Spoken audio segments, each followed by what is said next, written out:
Avez-vous déjà réfléchi à la façon dont votre simple présence peut sembler accablante pour les autres sans que vous essayiez vraiment?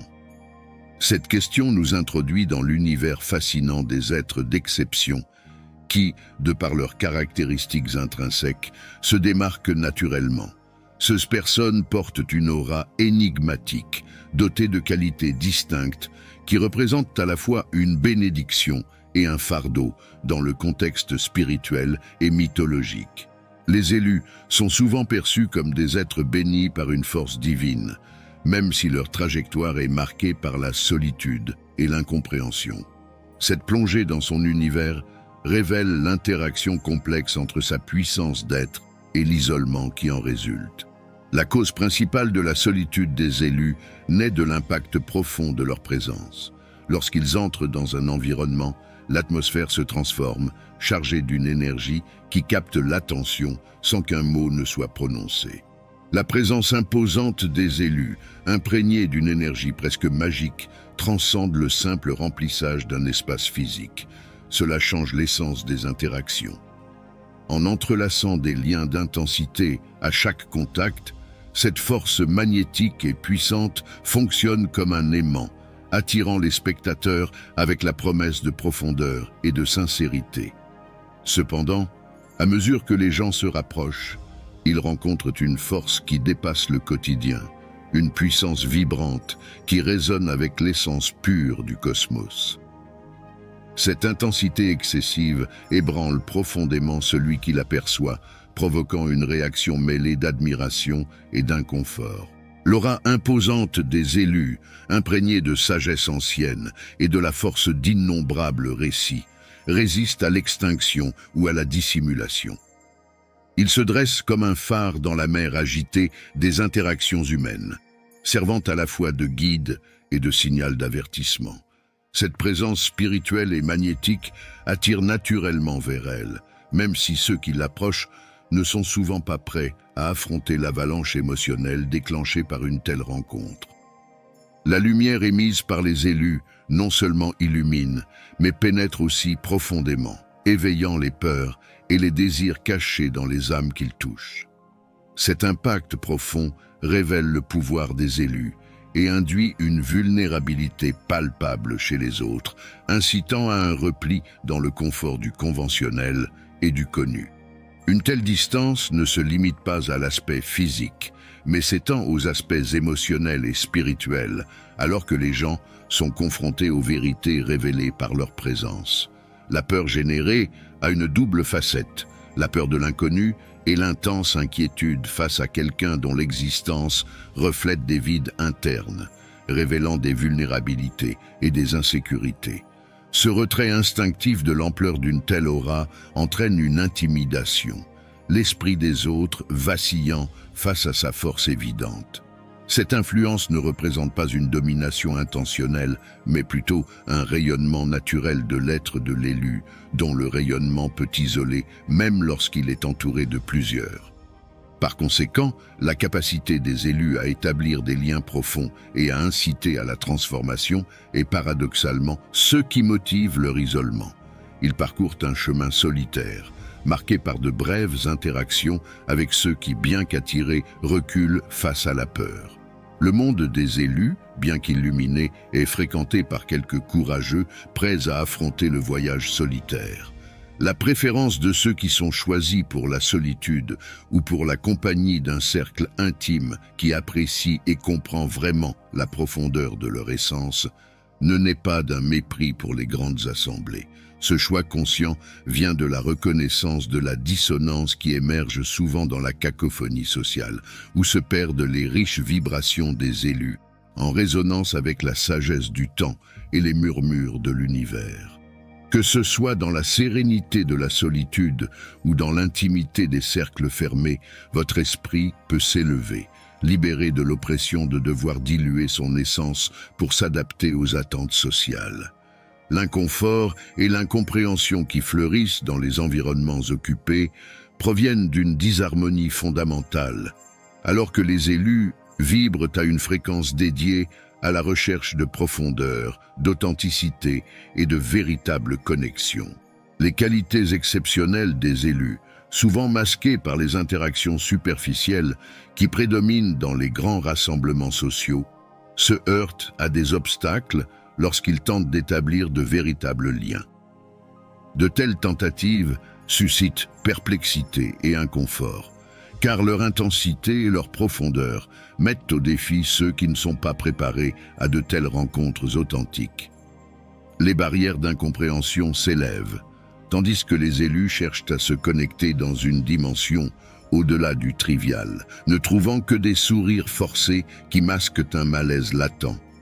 Cet isolement transcende la séparation physique, devenant une barrière protectrice que les élus construisent autour de leur essence. Un tel choix délibéré vise à préserver votre énergie et à maintenir la pureté de votre chemin spirituel, en reconnaissant que la véritable valeur de votre présence est mieux appréciée dans des environnements capables d'accueillir et de vénérer pleinement votre nature. Naviguant avec discernement dans le tissu social, les élus se tournent vers des espaces et des individus qui vibrent en harmonie avec leur propre fréquence énergétique. Que ce soit dans la sérénité d'une solitude choisie ou en compagnie sélective, ils trouvent la liberté d'exprimer leurs perspectives profondes et de partager leur lumière sans réserve, conscients que dans ces cercles, ils sont compris, valorisés et surtout acceptés. La troisième raison de la solitude des élus parmi la foule naît de l'interaction complexe entre la peur et l'attraction qu'ils exercent naturellement sur les autres. Cette dichotomie génère un réseau complexe de dynamiques sociales, reflétant non seulement une réaction superficielle, mais un miroir des profondeurs de la psyché humaine face à l'extraordinaire.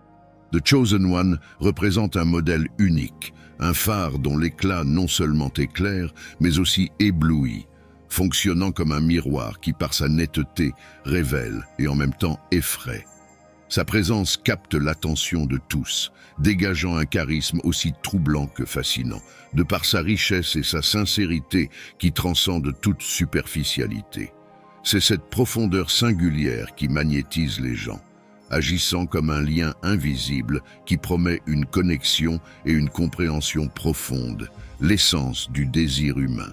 Cependant, à mesure qu'il s'approche, les gens se retrouvent confrontés à l'immense force de l'élu, capable d'ébranler les illusions qui sous-tendent leur existence. Cette confrontation directe avec la vérité brute, reflétée par l'élu, réveille une peur ancestrale, la peur d'être reconnu dans sa véritable essence. Cette peur profonde l'emporte souvent sur la curiosité initiale, incitant à se retirer dans la sécurité du familier, où les complexités d'une telle connexion intime sont évitées. De cette ambiguïté naît un enchevêtrement de relations sociales dans lesquelles l'élu est à la fois recherché et rejeté, une figure à la fois admirée et redoutée. Cette réalité paradoxale forge une identité à la fois imposée et choisie. L'élu se rend vite compte que l'intensité de la connexion qu'il recherche et offre est trop écrasante pour beaucoup, les conduisant à suivre un chemin d'isolement, motivé non pas par un désir, mais par un besoin de préserver leur essence, tout en naviguant dans un monde qui semble attiré par sa lumière, mais recule devant la vérité qu'elle révèle. La quatrième raison qui illustre si clairement l'isolement des élus est le défi profond que pose l'établissement de liens authentiques. Cette difficulté ne vient pas du manque de désir de nouer des liens, mais plutôt de la profonde complexité et de l'intensité qui définissent sa nature. Individus dotés d'une nature singulièrement intense, les élus vibrent de résonances de sagesse et de vérités ancestrales, s'élevant au-dessus du trivial. Ils recherchent des âmes sœurs capables de refléter cette immensité, des cœurs courageux qui non seulement résistent à la force de leur essence, mais se sentent également attirés par elle, désireux de partager la luminosité et la chaleur qu'elle dégage. Cependant, de telles rencontres sont exceptionnelles, aussi rares que les élus eux-mêmes, une rareté qui ne vient pas du hasard, mais des dons singuliers de force, d'authenticité et de profondeur qui caractérisent le lien avec l'élu. L'invitation est à un voyage qui exige vulnérabilité, courage et ouverture d'esprit pour explorer les recoins cachés de l'être. Cependant, c'est une expédition que beaucoup, malgré son charme initial, trouvent trop intimidante pour poursuivre. La présence frappante de l'élu, bien que source de lumière, révèle également les ombres que beaucoup préféreraient cacher, entraînant une tendance au repli sur soi dans des relations plus superficielles. Ce défi consistant à forger des liens authentiques et compréhensifs place les personnes choisies dans un équilibre délicat entre la recherche de liens significatifs et la résignation à la solitude qu'impose souvent leur nature intense. Cette solitude fonctionne à la fois comme un refuge et comme une prison, offrant la paix face aux désaccords du monde, mais faisant aussi écho au silence des profondeurs encore inexplorées.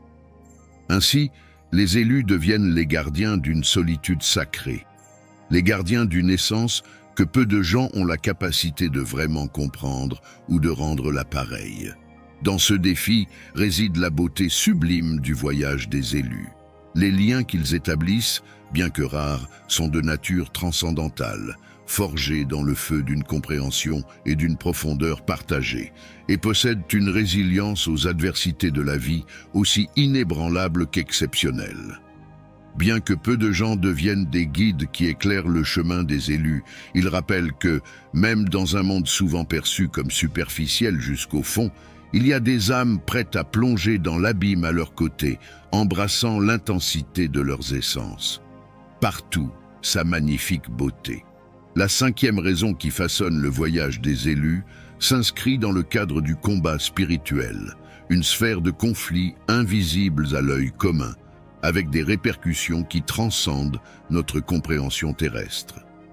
Cette bataille ne se déroule pas avec des armes d'acier, mais à travers des forces plus puissantes d'authenticité, d'intégrité et de vérité que rayonnent les élus.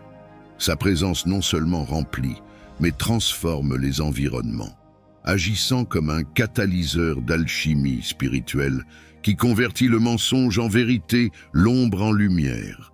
Cette transformation, bien que guide pour ceux qui sont en quête d'authenticité, menace les fondements construits sur l'inauthenticité. L'authenticité des élus agit comme un miroir qui reflète non seulement la surface, mais aussi les profondeurs de l'être, révélant les écarts entre la réalité de qui nous sommes et la fiction de qui nous prétendons être. Cette exposition est déstabilisante, car elle confronte les individus à des aspects d'eux-mêmes qu'ils souhaitent cacher, non seulement au monde, mais aussi à leur propre conscience. L'inconfort généré par cette confrontation conduit souvent à un évitement, ou, dans certains cas, à une confrontation pure et simple, lorsque les individus réagissent à la menace qui pèse sur leur moi fabriqué. Dans ce combat spirituel, les élus émergent comme des guerriers involontaires de la vérité, armés de la force de leurs convictions et protégés par le bouclier de leur objectif inébranlable. Cependant, bien que noble, cette bataille a des conséquences néfastes, plaçant les élus dans un défi constant au statu quo, exigeant l'authenticité dans un monde souvent satisfait du fac-similé de la réalité. Souvent, l'élu se retrouve isolé sur le champ de bataille, incompris même par ceux qui aspirent à se libérer des chaînes de l'inauthenticité. L'évitement et la confrontation auxquelles ils sont confrontés ne sont pas de simples réactions à leur présence. Ils sont plutôt le reflet de l'impact de son essence dans le démantèlement des illusions qui soutiennent des existences dénuées de sens, naviguant dans un monde où l'authenticité se révèle à la fois comme sa plus grande force et son fardeau le plus solitaire. Les élus émergent comme combattants dans une ancienne bataille spirituelle, luttant non pour le contrôle, mais pour l'émancipation de l'esprit humain des liens de la tromperie. La sixième raison pour laquelle les élus s'éloignent du collectif réside dans une profonde déconnexion avec les normes et attentes sociales. Ces êtres uniques façonnent leur existence en fonction de leurs propres valeurs et visions, créant des réalités qui s'écartent radicalement du conventionnel. Cet écart n'est pas une simple option, c'est un besoin viscéral, résultat d'un appel intrinsèque à vivre authentiquement.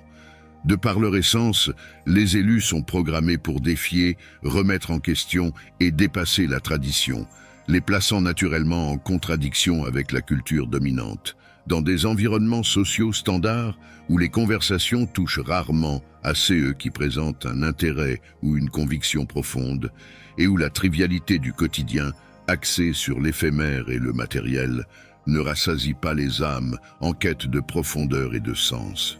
Ce désaccord ne se limite pas au domaine intellectuel. Elle est aussi viscérale, provoquant un inconfort presque physique chez les élus qui tentent de confiner son immensité dans des espaces restreints. Attendre d'eux qu'ils se conforment aux attentes sociales, c'est comme demander à un géant de se pencher pour entrer dans une maison de poupées. Peu importe à quel point le géant essaie de s'adapter, l'ajustement ne sera jamais parfait et l'inconfort est inévitable. En raison de ce désalignement, les élus optent souvent pour le caractère sacré de la solitude ou la compagnie de quelques-uns qui, de la même manière, voient au-delà du voile du conformisme, trouvant refuge et compréhension mutuelle au milieu d'un monde qui offre rarement de l'espace pour leur véritable grandeur. Au-delà des limites des conventions sociales, les élus trouvent la liberté d'explorer et de manifester l'étendue de leur être, loin des jugements et des malentendus. Dans ces espaces de liberté, les conversations plongent dans des profondeurs rares.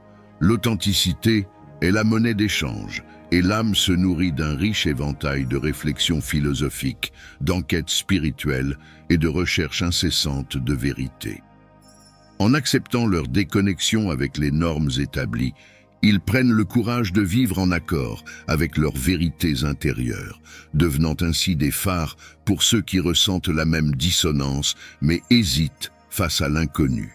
Son existence met en valeur la valeur de l'authenticité, nous rappelant que le véritable sentiment d'appartenance naît non de la conformité avec le monde extérieur, mais du respect de l'univers intime. La septième raison qui les conduit à la solitude et à des cercles de camaraderie privilégiés réside dans leur appel inébranlable à un objectif plus élevé. Cet appel n'est pas un simple murmure, mais un cri qui vibre jusqu'aux os, les guidant vers un destin qui transcende les frontières du quotidien. Il s'agit d'une mission significative qui nécessite un dévouement à l'introspection, à la méditation et à l'amélioration constante de vos compétences et compréhension unique. Cet appel à quelque chose de plus grand est aussi vital que l'air que vous respirez, un élément essentiel de votre existence qui ne peut être négligé. Cependant, cette fidélité à leurs objectifs crée souvent un fossé entre eux et ceux qui ne voient pas le monde sous le même angle. Ce fossé transcende les simples divergences d'opinion et se manifeste par une divergence fondamentale dans les valeurs et les priorités qui peut entraîner des inadéquations communicatives et un manque de compréhension mutuelle. Engagés dans un voyage qui va au-delà de l'ordinaire, les élus marchent souvent seuls, suivant des chemins que peu de gens veulent ou peuvent suivre. Cette solitude, bien qu'elle soit une conséquence de votre dévouement à un dessein plus grand, devient aussi une condition essentielle pour préserver la pureté de votre mission. Que ce soit dans le calme de la solitude ou en présence de ceux qui partagent leur vision, ils trouvent l'espace et l'énergie nécessaires pour approfondir leur quête, honorant l'appel de leur âme, loin de l'interférence de ceux qui ne peuvent en comprendre l'ampleur. Même si le voyage solitaire des élus peut être rempli de défis et de moments d'isolement, ils comprennent que chaque pas franchi vers leur objectif supérieur est aussi un pas vers la pleine réalisation de leur être. Sur ce chemin, la solitude devient une alliée, une fidèle compagne dans la recherche inlassable de la vérité et de l'authenticité. La huitième et dernière raison qui définit les contours de ce voyage est une conscience aiguë de sa propre mortalité. Les élus, dotés d'une profonde compréhension de l'éphémère de la vie et du caractère éphémère de tout ce qui existe, ressentent une pression urgente pour vivre avec un but et de l'authenticité. Cette conscience accrue de la fragilité de la vie les motivent non seulement à poursuivre leurs objectifs les plus élevés, mais leur inculquent également le besoin de nouer des liens profonds et significatifs. Cependant, cette même urgence peut creuser le fossé entre eux et ceux qui ne voient pas le monde sous le même angle. Alors que beaucoup se perdent dans les banalités de la vie quotidienne, les élus vivent sous le poids constant de l'impermanence, une réalité qui les distingue et parfois les sépare de ceux qui les entourent. En réfléchissant au sens et au but de la vie, ils se penchent sur des questions qui, aux yeux des autres, peuvent sembler inconfortables, voire dérangeantes. Cette conscience de la mortalité les pousse à rechercher des liens à la fois profonds et authentiques, valorisant l'importance de vivre chaque instant avec ferveur et intention. Cependant, ce voyage vers l'authenticité peut s'avérer solitaire, car rares sont ceux qui veulent ou sont capables d'affronter la dure réalité de l'existence avec autant de courage et de détermination. Ainsi, les élus naviguent à travers un monde où la conscience aiguë de la finitude de la vie oscille entre la possibilité de connexion intense et le risque de désaccord important, où chaque interaction est imprégnée de l'urgence de vivre authentiquement et profondément. La solitude nous rappelle donc constamment l'importance d'embrasser chaque instant avec passion et détermination et de favoriser des relations qui vont au-delà de l'éphémère de l'existence. En conclusion, le voyage solitaire des élus est façonné par une série de facteurs, de l'intensité de leur aura à l'équilibre délicat entre peur et fascination qu'ils suscitent chez les autres. Ceux êtres uniques voyagent à travers un monde où leur essence profonde et authentique se heurte souvent aux attentes sociales, où la conscience de la mortalité peut à la fois favoriser des liens profonds et renforcer l'isolement. Malgré les obstacles et l'adversité, les élus persistent dans leur mission de vérité et d'authenticité, ouvrant la voie dans un monde qui apparaît souvent trouble et incertain. Dans leur solitude, ils découvrent la force et l'inspiration pour continuer à avancer, conscients que leur existence est un rappel vital de l'importance de vivre chaque instant avec intensité et sens, en établissant des liens qui transcendent le temps.